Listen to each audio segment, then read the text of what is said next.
ఇంకొక శ్లోకం చూద్దామా? చంద్రబాబు గారు అంటారు, బడ్జెట్ కాబట్టి ఇవన్నీ చెప్పాల్సి వస్తాం. చంద్రబాబు నాయుడు గారు ఇంకొక శ్లోగన్ అంటాడు, బాబు వస్తేనే సంపద సృష్టి అని.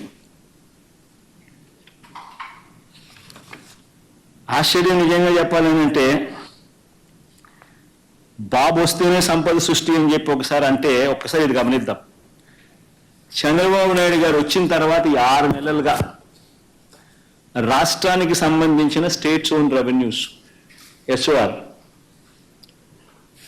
ఈ 6 నెలల్లో చంద్రబాబు నాయుడు గారి ప్రభుత్వానికి సంబంధించిన states own revenues last year అంటే మా ప్రభుత్వానికి సంబంధించిన ఇవే 6 నెలలకు సంబంధించిన స్టేట్స్ ఓన్ రెవెన్యూస్ తో కంపేర్ చేసుకుంటే -2%.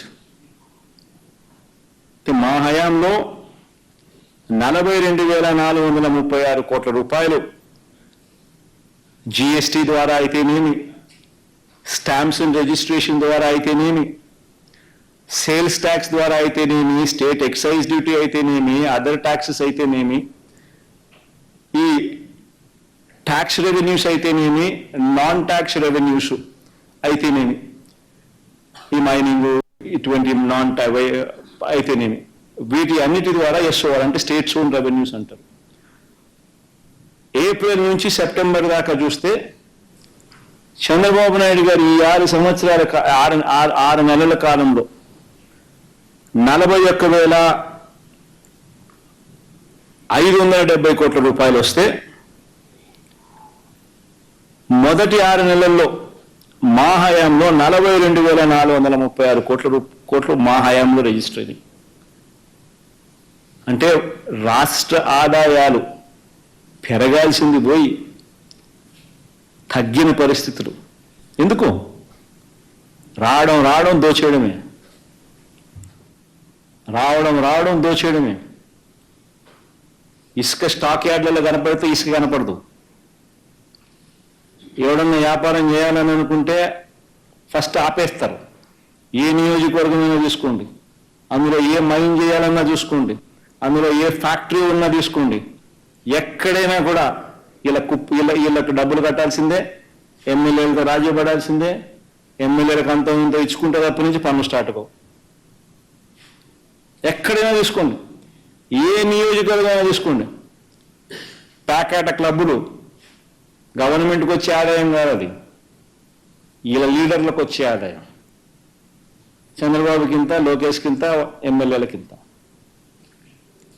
మద్యం గవర్నమెంట్ షాపులు నడుపుతా ఉన్న పరిస్థితి నుంచి ప్రైవేట్ సిండికేట్ని దింపేశాను. ప్రైవేట్ సిండికేట్ ఎవరు? ఆ ప్రైవేట్ సిండికేట్ వీళ్ళ మనుషులు. వేరే వాళ్ళు ఎవరు టెండర్లు కూడా ఇవ్వకూడదు, వేరే వాళ్ళు ఎవరు పార్టిసిపేట్ కూడా చేయరు. చేస్తే షాపులు నడపలేరు, ఇల్లే. ఎంఆర్పి రేటు ఇంత 120, అమ్మేది 130. గవర్నమెంట్కి కాదు వచ్చేది ఆదాయాలు, వీళ్ళ ప్రైవేట్ జోబుల్లోకి. ఇసుక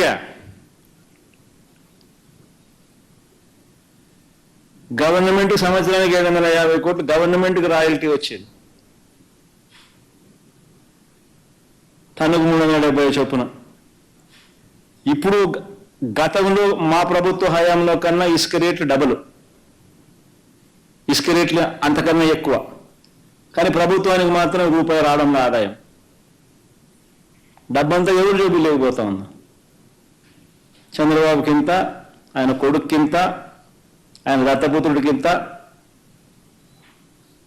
వాళ్ళ ఎల్లో మీడియాకింత, ఎమ్మెల్యేలకింత. రాష్ట్రాన్ని దోచేస్తా ఉన్నారు.